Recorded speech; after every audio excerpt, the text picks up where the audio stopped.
Nah, ini kita sudah berada di sebuah lokasi ini yang bagus juga untuk penyampaian materi ya.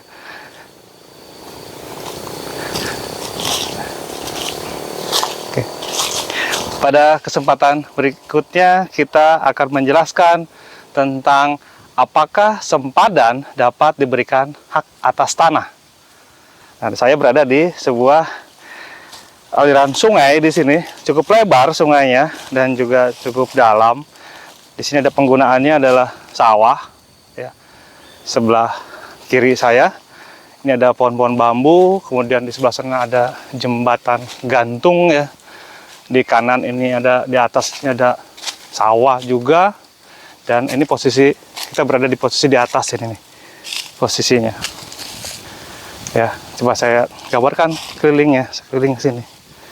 Nih, sini ada saung, sawah, ada pohon, ya. Nih saya gambarkan ke sekelilingnya.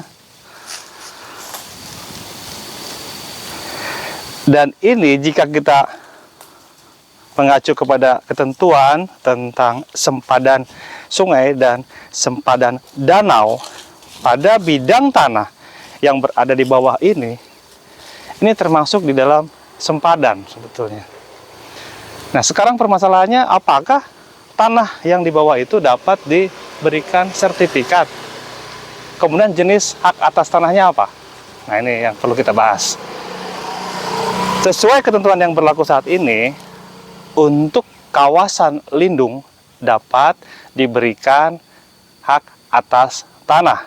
Hak atas tanahnya adalah ada hak milik dan juga ada hak yang berjangka waktu, kecuali hutan. Jadi untuk kawasan hutan tidak dapat. Tetapi untuk kawasan lindung, diantaranya yang saya jelaskan ini adalah tentang sempadan. Jadi jika ada tanah seperti ini di sempadan, ini dapat diberikan hak atas tanahnya. Kalau dia secara turun-temurun menggunakan sampai memiliki, sampai dengan surat-surat yang ada di data yang dimiliki, berkas yang dimiliki, kemudian sudah diverifikasi ke lapangan, ternyata benar, maka dapat diberikan hak milik. Tapi kalau tidak, karena itu merupakan tanah negara, maka diberikan hak yang berjangka. Nah, kemudian bagaimana tentang penggunaannya? Ini kan sawah, tidak masalah. Karena apa? Sawah ini tidak mengganggu ketika nanti aliran sungai ini mungkin nanti tinggi, meluap, akan dibangun di sini bendungan atau semacam benteng yang merupakan tembok yang akan menghalangi arus sungai yang meluap gitu ya.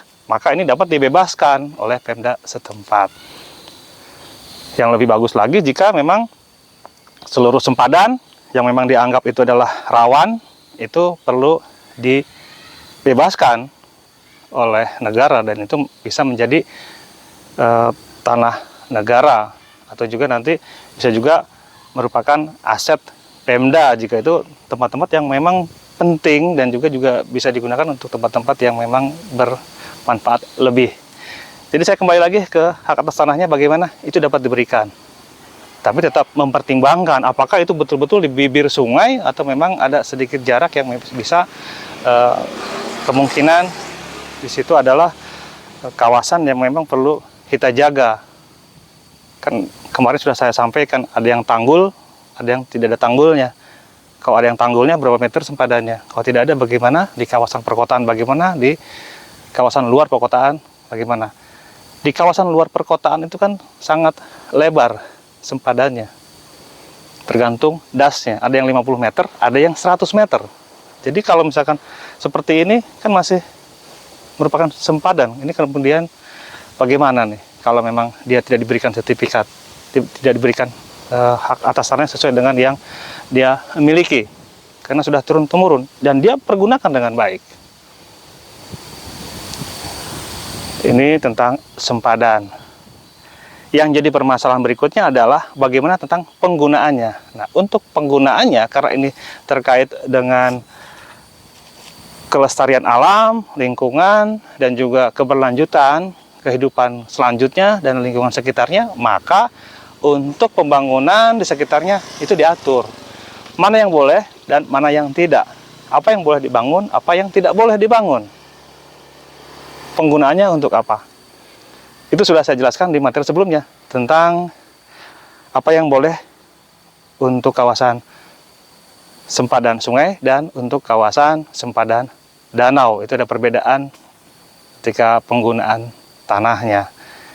Jadi tidak semaunya sendiri, walaupun itu adalah hak milik, kita langsung bangun di sini tembok yang tinggi di pinggir sungai ini. Nah, ini perlu ada perizinan, dan ini merupakan kewenangan dari pemerintah daerah, salah satunya yang mengatur hal ini, termasuk bagaimana tentang rencana tata ruang wilayahnya, bagaimana tentang rencana detail tata ruangnya, itu perlu kita cermati lebih jauh. Sementara itu mungkin yang bisa saya sampaikan. Semoga bermanfaat. Terima kasih atas perhatiannya. Assalamualaikum warahmatullahi wabarakatuh.